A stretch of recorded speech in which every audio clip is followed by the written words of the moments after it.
welcome to Food Rebels. This is the podcast that brings you brands, chefs, and live on-air tastings. We are dedicated to the more rebellious side of the food world, and we celebrate the people who have challenged the status quo. You know me, I'm the show host, AJ Sharp, taste expert, food writer, great taste food judge, and business owner. And with me today, we have our producer and co-host, Georgie Parsons, back. Hello. Hello, hello. Today, we're going to talk about salad. We are talking about salad. I love salad. I eat salad all the time. I love it. Me too. And it's starting to get warm again, which makes it feel like it's actually, appropriate to have salad again. Well, I eat salad all year round. So do I. Yeah, I kind of, in the winter, it's kind of warmer, heartier vibes with shredded red cabbage and toasted chickpeas and tahini dressings or an Asian dressing, that kind of thing. And then the summer, much more into the kind of lighter feel. Yeah. Zingier slightly. We have a thing called a warm salad in our house, and it's essentially a bit like my risotto fridge surprise, but it's a salad fridge surprise where I kind of dress a bowl of lettuce and put in, cucumber, tomato, whatever I actually have in the fridge, chop it up, stuff it in. And then, particularly in winter, but I do it in summer as well, anything else that should be cooked, so you might have some chicken, you might have some bacon, you might have potatoes, it might be a number of different things. I just cook them like you would, but just dice them up into small pieces and just toss them in hot and mix them through the lettuce and serve up like immediately. Yeah. And it's absolutely delicious. I love it. I love that. And also you can use up, leftover roasted veg as well. Yeah. If you had a roast on Sunday, then on the Monday you can then put all through those leftover chickens and potatoes and parsnips and all that kind of stuff and put those through a salad. I think salads are just so versatile. You really can chuck anything in. But I think sometimes we're too bit boring with them. Sometimes it's just like, a bag lettuce. And my husband's like that. He just like pours it out and you're a bit like, really? You're not going to add anything to that? Oh no, dry salad. Undressed salad. It's undressed, but it's also just the leaves. I'm like, it's not okay. A whole fridge of stuff. Like, why wouldn't you find something else to put on there? But I think it's exactly the same reason when somebody says, can you bring a green salad to the barbecue at the weekend? I make a very boring green salad in the way that everyone else would. Largely because there's usually children at the party, and so you make it so that everyone feels like it's something that they can eat. And green salad to me just means boring salad, please. But if I was at home and I said to my husband, I'm just going to make a green salad tonight, it wouldn't be green. It would be all the colours of the rainbow, and I'd have thrown everything in. But for some reason, I don't do that outside. I wouldn't take that to someone else's house, weirdly. Yeah, no, I would. I'd put all the toppings on the top, and then so you don't have to have those bits if you didn't want to. I wouldn't mix it all through. Oh, okay, do you know what I mean? Like layer it on top, so you could have like the pine nuts and the avocado and the the herbs and all that kind of stuff. So if you wanted that, you could grab that. But if you were a child and just wanted a few leaves, you'd go underneath and then pick up the cucumber or something. Grab those bits.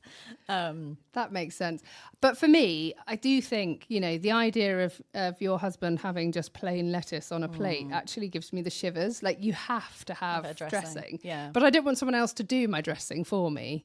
I don't mind if I'm making a big dish and it's, we're all eating this kind of warm salad. I definitely dress all the different elements appropriately. But just, when you are in a restaurant or something, and out comes your mixed salad or your green salad, I'm always like, I want the dressing. I want it on the side so I can add it, but it's got to have dressing. Because you want to be able to put your own quantity on. Right. Okay. Because in lots of restaurants, you get a green salad and they won't have any dressing at all. If it's a main meal, you will have a dressing. If it's a side salad, there's no dressing. Often, yeah. Yeah. Which I find very strange. I do too. I wonder if it's because it's just sitting on the side in the kitchen and if you put the dressing on, it starts to go limp. Yeah. But then they forget to bring the dressing out, maybe. They never do. You have to ask, don't you? Dressing is absolutely crucial to a good salad, in my opinion. As are good leaves. Oh, yeah, good leaves too. Do you grow your own salad? I do, actually, yeah. I do grow my own salad, and I love it. And I have a little, it's this very, very classy plastic box outside the back of outside in our garden. And yeah, I always grow lettuce because it's one of those things that's really expensive. It often wilts if you buy a huge bag of it. And actually, you only want to snip off one lettuce at a time. I get those little cos lettuces often. So they've got a bit of crunch to them. So you buy them already grown, or do you grow them from seed? As in, like, do you buy the small ones, which you then pop out, or do you? I actually have only ever grown them from seed. Ever since lockdown, when me and my daughter did it as a sort of experiment, and we were like, wow, this is good. Yeah. And Sophie was like, you can eat it. It's like, wow, we are missing a massive trick here. Yeah, definitely. Because I've grown lettuce, all the houses and flats and everything that I've lived in, I've always grown lettuce, even if it's just like a window box. Really? You don't need that much space at all to grow it. And the cut again ones, I always think are the best, which you get. And you go to a garden centre, you buy them already kind of grown or as such, put them in, cut your bit off, and then it will grow back again. So it just keeps coming back and back again. So you just get just the leaves rather than a whole lettuce like you were talking about. You can just get just the leaves, which is nice. I didn't know you could do cut and come again. Yes, that's it's amazing. Oh my goodness. But even if you sow from seed or whether you go cut and come again, I mean, the seeds are what, a couple of quid for a thing, and that will do you the entire season for a couple of pounds rather than buying a £2 bag of lettuce. But then there is lettuce and there's lettuce, isn't there? Some of it is just absolutely. Yeah. So I grow my own lettuce, but my husband, two-time poor, won't go out and pick lettuce, wants to have bagged lettuce in the fridge. Ready to go. And I'm like, it's literally just there. You can just go out and he's like, no, I've got to wash it. I've got to do all these things. So I do understand that there is a market for for everyone to go out and buy a bagged lettuce as well. And, during the winter when I'm not growing, I do buy bagged lettuce. Oh, yeah. I do. I buy it throughout the winter, and I also buy it around the lettuce I'm growing, because often I've only got cos, or I've only got the packet of seeds. Rocket or watercress or whatever. Something more interesting, something more exciting, because I want that variety. And it is quite nice having it there ready to go. It is. It's super when you're easy. in a rush. It is really easy. It is really easy. So let's talk about dressings. What do you put on your salad? I often make my own dressing. Yeah. But if I don't make my own, one of my favourites is actually on the table here for us to taste, which is the Mary Berry Classic Salad Dressing. It's one of my absolute faves. Okay. You're going to tell me it's too sweet. I know you are. Yeah. But I also don't care because it tastes nice. Well, I make my own salad dressing because most of the salad dressings have sugar in them. And as I try not to eat too much sugar, I'm not so bothered personally. Not so bothered. I have to, I make my own. And actually, I start with a good mustard, Tracklement's. No, it's got Dijon mustard. It's got no added sugar in it. Lots and lots of mustards do have added sugar in them. So if you want to go sugar-free, check the mustard. That's your first starting point.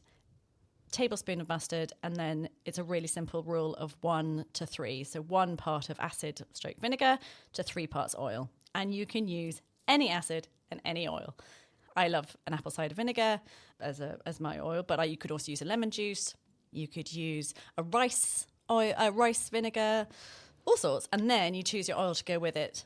The kind of classic basic ones are either a rapeseed oil or a olive oil. And then if you're making more an Asian one with the rice vinegar, you'd use like a soy sauce or something, and a sesame oil. Slow Vinegar Company. They came on the show, I can't remember when, and left me with a few different samples, and I have used them and rebought them and used them and rebought them over and over again. Slow Vinegar Company. They've got all sorts of different vinegars, but they've got sweetness, they've got fruit bases, vegetable bases. They're just divine. Really good. Well, in the summer, I really like to make my own strawberry vinegar, which is super easy to make. Super easy. So when you're having a strawberry and you get the tops, because you cut off the green top, so you just have the tops left, you put those in a jar, put your own vinegar over the top, some white wine vinegar or whatever vinegar you're using, and then let that infuse for a day. Ooh. And you get the most delicious strawberry vinegar. And it's like one of those amazing, like using up food waste kind of moments. You're like, yes, love this is great. So, and the leaves have an incredible amount of the actual flavour in them. I discovered this when Zach's kombucha guy came in, and he had made a tomato leaf kombucha, and it tasted exactly like tomatoes, but only the leaves had gone in. Really fascinating how much of that flavour leaches into the actual liquid. Okay, right, let's try these then. So we've got the classic Mary Berry dressing. Let's have a go. Oh, I love it. Real tanginess on the nose. It's got a sweetness. There's a real umami, but it makes makes the back of your kind of tongue salivate. Good hit of pepper. There's some other herbs and things going on. I just think as a bought salad dressing, it is one of the most authentic, tastes like somebody who knows what they're doing, not me, has made their salad dressing. I personally really enjoy it. Yeah. But it is sweet. It is sweet. I mean, the third ingredient is sugar. Yeah.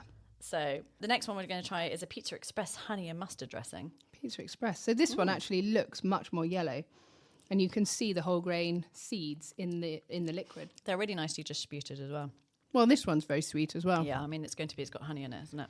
It's much more sweet, and you don't get the same kind of mouth-watering. It doesn't hit the back in the same way, does it? Much more accessible. I think even my kids could eat that. I mean, it's got mustard in. Yes, there's mustard flavours, but it's not a hit of mustard, and it's not a hit of vinegar. No, I agree.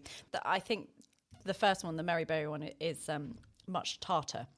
Yeah, and that one's much sweeter and smoother to the. It's quite well rounded, but actually not what I'm looking for in a salad dressing. Like, I think salad dressing should have be a bit tart. of zing. I love the tartness of it. Yeah, same. Right, the next one we're going to taste is a Sainsbury's Taste the Different balsamic dressing, and they call it tangy and sweet.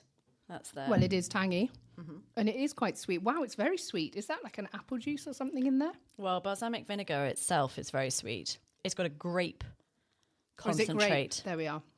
on it, and this one is made with rapeseed oil rather than olive oil. I mean, it's not bad though.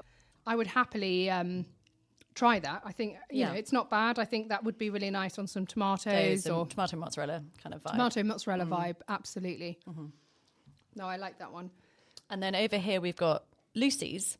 Oh, Lucy's looks nice. I like the design of it. Lucy's got a Great Taste Award, and this is a honey and mustard golden dressing. Oh, this one's really interesting. I thought, I mean, because it's separated a lot, we had to give it a really good shake, which is, you know, if I make my own dressing, you have to give it a really good shake. It's not got things in it that keep it all sort of perfectly separated or perfectly combined, actually. But that's lovely. That is really nice. It tastes quite homemade. It's got a zing to it. And it's got, there is a bit of a mouth-watering thing going on there that I enjoy. I'd say that it's got more depth as well to it. It's a more rounded flavour than the other honey and mustard one, which was the Pizza Express one. Oh, I do like the Lucy's one. Yeah, I do really like that. Good. It's really nice. This final one is a Be Good to Yourself Caesar dressing. So it's sort of 80% less fat and only 16 calories. I don't know who makes this one. Oh, Sainsbury's as well. So this is a Sainsbury's own brand. Dressing made with low-fat yogurt and cheese. I'm not a fan of Caesar salad to begin with. It's got quite a pungent sort of cheesy aroma on the nose. And it's totally stuck. It's stuck in the bottom of our little tasting. You can hold it upside down and nothing happens. I just dug my finger in to make it work. Yeah, very parmesan-y, which I suppose is authentic for a Caesar. That does nothing for me. I'd actually rather eat my salad plain than that. Maybe not my fave. Anyway, amazing though. Really interesting to taste all of those. I don't think I've ever done a vertical tasting of salad dressings before. Which was fascinating. But I think we should move on and start talking about the leaves. We've got an expert coming on the show this afternoon, haven't we? We do. Yeah, I'm very much looking forward to meeting Ben Amory from GrowUp, who's coming on, vertical farmers specialising in lettuce and things like that. So tell us what we should be putting our salad dressing on. Let's find out.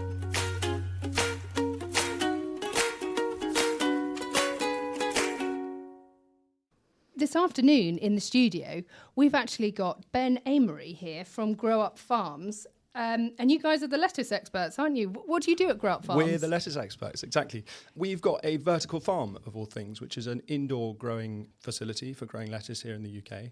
We've been going for about 10 years. It started off in a shipping container in a car park in East London. I love it. What is a vertical farm? So vertical farm, we're growing fresh produce indoors, stacked up on layers. It's a very, very... Like on shelves? Yeah, on shelves, exactly. And we use hydroponics to fertilise the roots of the plant. So that's like a water solution? Exactly. It's an irrigation system that flows, the water floods in and out and ebbs and flows. And is it just water or has it got loads of nutrients in it? It's got nutrients in it as well. Cool. And then LEDs, lights at the top, to create the perfect sort of Mediterranean growing conditions for the leaves, day in, day out, year in, year out. That is incredible. Right here in the UK. And so you started by doing this in a big shipping container? Exactly. Just full of shelves. Full of shelves. 10 years ago, co-founders of the business, Kate and Tom, wanted to find a more sustainable local way of producing fresh produce for the London market. So they built a shipping container in a car park and started supplying Borough Market with fresh produce. Very and cool. taking it down, getting on their bicycle every morning at 5 a.m. and bicycling it down to Borough.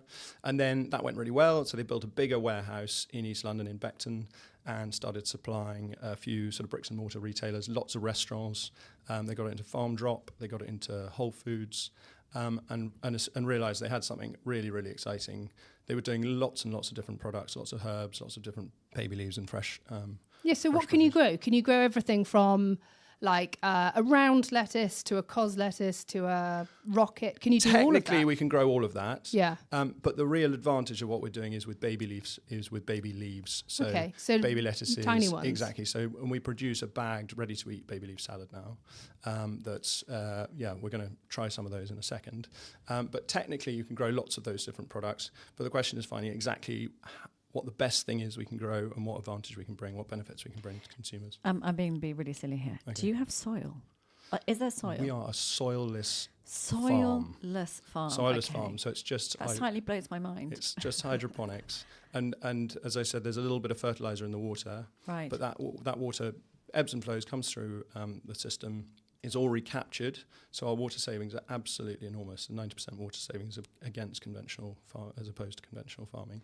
So the water you recycle the water, so it goes through. Yep. Whatever comes out the other side is then recycled back through. Exactly, and all of the water that the plants transpire, that evapotranspirate through the system. So we then take all of that out of that humidity out of the atmosphere and then put it back into the system. Oh wow! So you don't get condensation in that room? Because I was wondering that there's got to be all this kind of there's loads of fans and there's exactly, and wow. and then we dehumidify that and then put it back into the system. So it's huge water savings. And is it light 24 hours a day?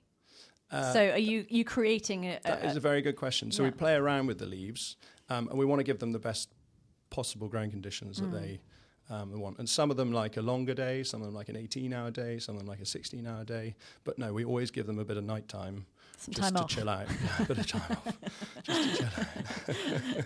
Well, it's a thing, isn't it? Do you remember there was a big article recently about trees where they'd been injected by the thing that stops them going to sleep, and within 2 years they were dead. No way. Oh, no. Yeah, that stops them kind of hibernating, or not. It's not hibernating. Cruelty is it? to trees. Cruelty to trees, but really fascinating. So everything needs to sleep. Everything needs to sleep, including lettuce. Including lettuce and rocket. Yeah, Interesting. Exactly. And then, so I'm presuming you don't need to use any pesticides or anything on it because you don't have any pests in this controlled environment. Exactly. So there's no pesticides, there's no nasties at all. And actually that's one of the biggest advantages of what we've got here is that because it goes through a system entirely controlled, it's called high care growing, from the moment it's seeded all the way through to when it's harvested.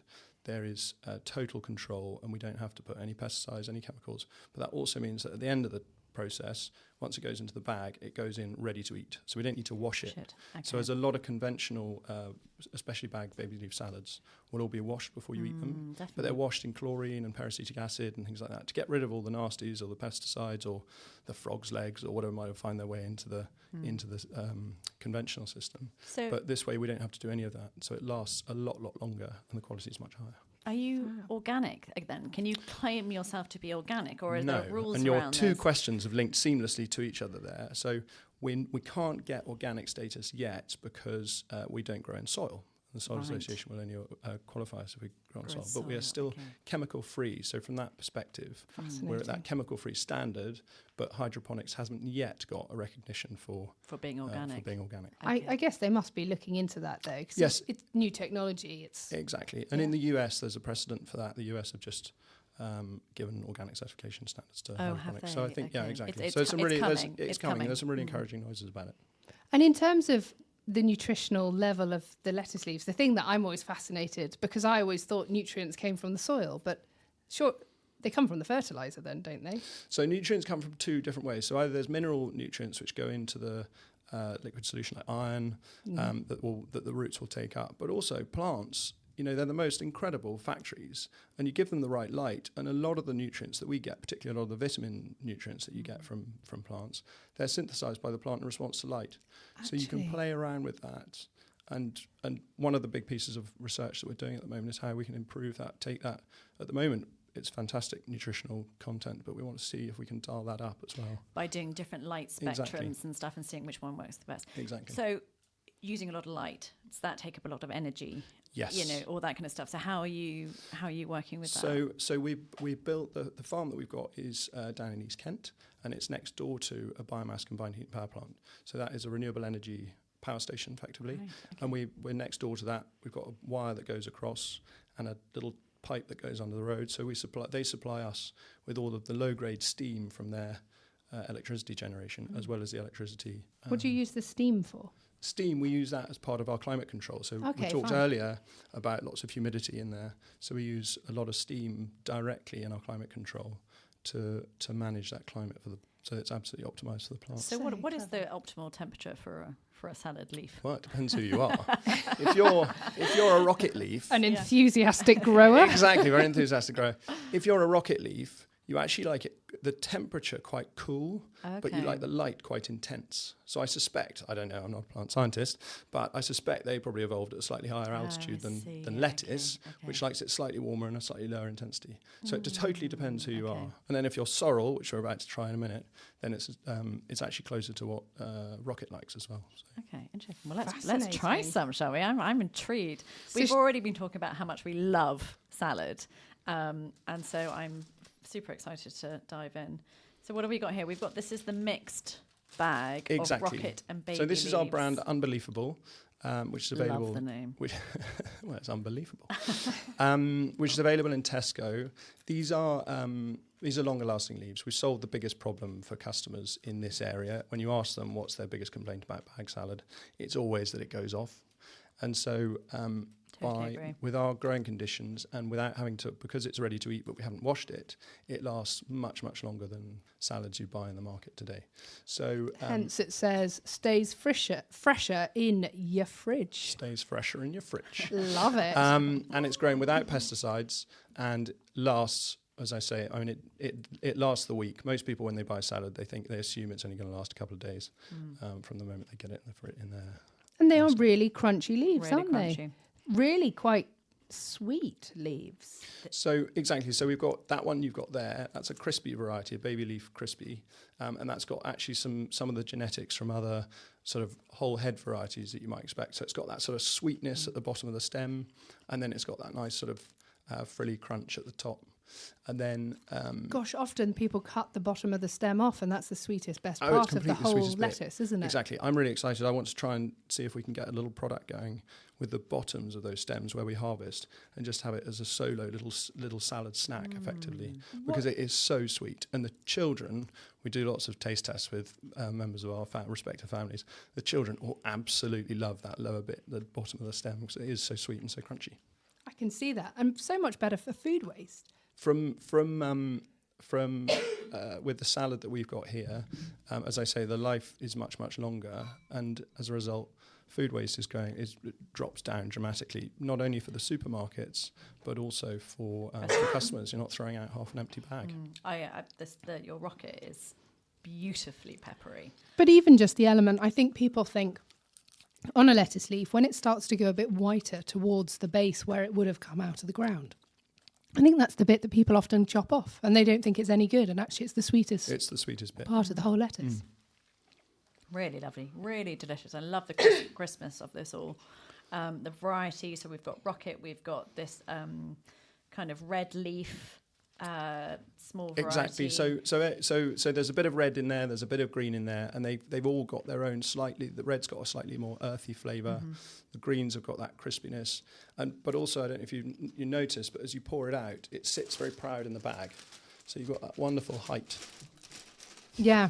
Pouring salad all over the studio. Sorry. But it's got that crispiness to it, hasn't it? Like a pile of crisps would sit up high. Exactly. Whereas when your salad has been in the fridge for a few days and it's gone a bit wilted down. sad, it's sort of flat and you're trying to zhuzh it up a bit and it often exactly. won't zhuzh. Exactly. This No, is and I- pre-zhuzhed. This is pre-zhuzhed. And I know that you guys have been trialling some salad dressings as well, but lots of people say they don't even need salad dressing. No, well, we did have a discussion about this in some restaurants when they give you a side salad and it doesn't have a salad dressing on it, and it's always a bit disappointing. But I agree. I actually think these ones are so tasty. You could almost get away without it. I mean, I still wouldn't. I would still put a salad dressing on it, but but they're full of flavour. Really delicious. I mean, this one is zesty. There is So something very citrusy. This is zesty, exactly. So this one, it's launching at the beginning of May this year. Is that sorrel? Exactly. It's got sorrel in it. Have you ever had sorrel before? Mm. So this is a baby leaf sorrel. Lots of people have had sorrel before as a slightly bigger leaf. It goes very well with fish and chicken and things. This is a baby version of it.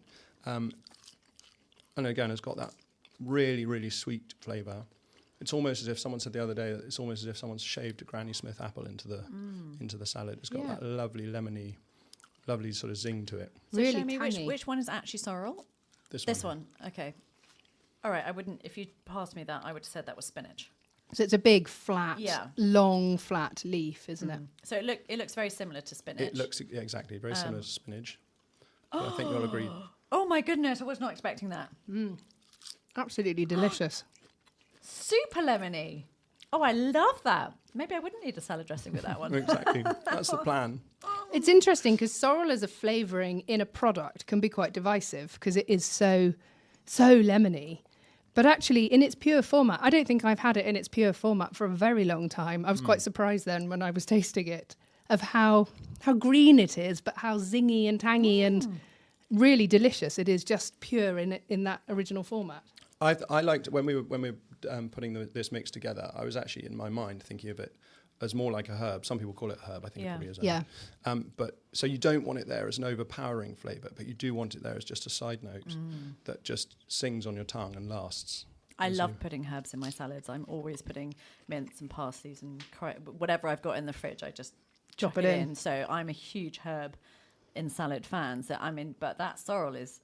I've never tasted anything. It really, really blew my mind, actually, because I don't think I have eaten sorrel before, and that was really nice. My goodness.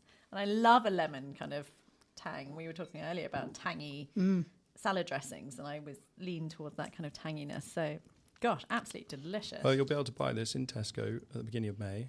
And my hope as well is that this will be, again, one of the salads that gets children into salad because it's got that lovely sort of sharp sorbet sort of taste to it. There's more to it, isn't there? That's more to it to make it interesting. Absolutely delicious. What's the future for GrowUp Foods? So you've got this beautiful Unbe-LEAF-able range. Have you got any other ranges? So yeah, we've got another range which is called the Fresh Leaf Co, and that's at Iceland and Spa. So that's a slightly smaller range. This is the Unbe-LEAF-able SKUs. We've got 4 in the range. Fresh Leaf goes a slightly narrower range, slightly smaller bag. But that is nationwide in Iceland and Spa. And then, we're bringing on other leaves, which I can't talk about on this. But we're expanding all of those ranges over the next 12 months. Cool. Well, you have to come back on the show and tell us about the new range. Absolutely love to. Unbelievably, we're actually out of time now. Goodness, I can't believe that. Did you have another question you wanted to ask? No, I just want to eat more of the sorrel. Thank you so much for coming on the show, Ben. It's been really great to hear about GrowUp Farms and Unbe-LEAF-able. Great. Well, thank you very, very much for having me. You've been listening to Food Rebels, which is available on radio stations around the UK. You can also listen on Apple Podcasts, Spotify and Audible. Please remember to subscribe and rate us, hopefully 5 stars. It makes a huge difference to our podcast. Thanks for joining us and make sure you taste the rebellion.